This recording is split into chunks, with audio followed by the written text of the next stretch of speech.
సంయమనం సడలిపోయే అవకాశం ఉంటుంది. కానీ అలాంటి సమయంలోనే సంయమనాన్ని పాటించడం, మన మనస్సుపై అంకుశముంచడం అత్యంత అవసరమవుతుంది. ఒక్క విషయాన్ని ఎప్పుడూ మర్చిపోవద్దు. ఈ సుఖాలు, దుఃఖాలు, మానాలు, అవమానాలు ఇవన్నీ అతిథుల్లాంటివి. జీవితంలోకి ఇవి వస్తూ ఉంటాయి, పోతూ ఉంటాయి. అది అనివార్యం. ఆ మాటల్ని మనసుకు పట్టించుకోవడం ఏమాత్రం మంచిది కాదు. లోకంలో ఏదైనా సంపాదించాలి అనుకుంటే అది ధనం కాదు, స్నేహాన్ని సంపాదించండి. అలాగే గుర్తుంచుకోండి,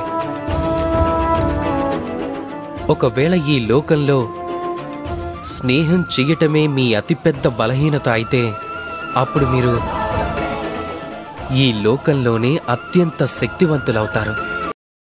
సత్యాన్ని అవమానంగా భావించే వారికి అసత్యం వలన లాభం ఉందని అర్థం.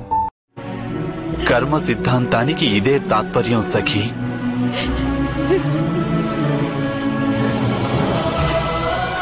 సత్కార్యం అధిక సత్కార్యాలను చేయిస్తుంది,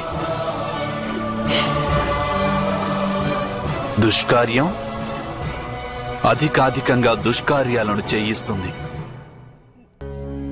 కృష్ణాయ వాసుదేవాయ